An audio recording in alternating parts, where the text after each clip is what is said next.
Welcome to Ate Cosa Vlog. LC300, ang ginawa natin dito ay yung likod na captain seats. Pero bago ko ginawa yung likod na captain seats, ang original na nakakabit dito ay yung MBS na imported na seats. Which is ito. Itong leather na to, pinalitan namin para lang rin maging identical. Kasi ang in-order sa amin ay yung likod. Pero itong harapan, ito ay kulay maroon dati na original MBS. So pinalitan namin lahat ng leather para lang maging identical sa loob nito at sa likod. So,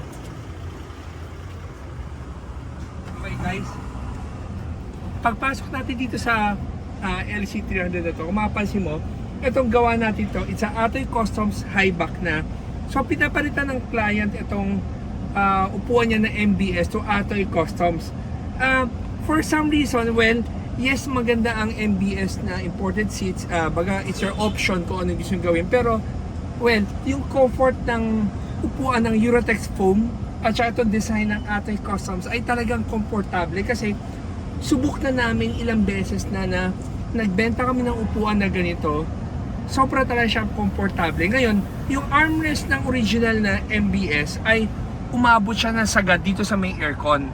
Pero, in this case, yung owner ng LC300 na to, nahirapan siya dahil tuwing bababa ng sasakyan, imbis na tumawid ka ng paganito,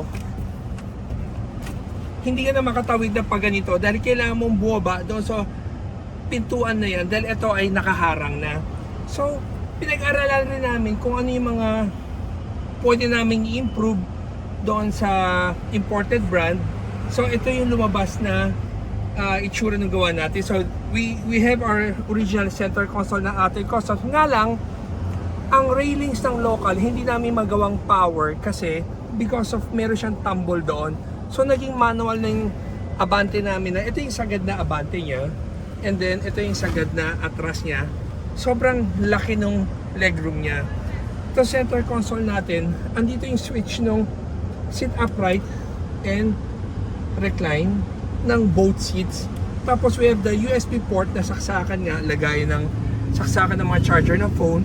We have the cup holders, meron kaming lagay ng gamit, and then we have this armrest. So guys, for you sa mga merong mga LC 300 na hindi pa kayo nagsa-set up, before kayo bumili ng upuan nyo, try to visit our office para maupuan nyo man lang itong upuan natin kung talaga bang komportable o hindi. So guys, thank you for watching our video. At meron lang gustong isingit ulit na small verse, not really verse, advice na lang.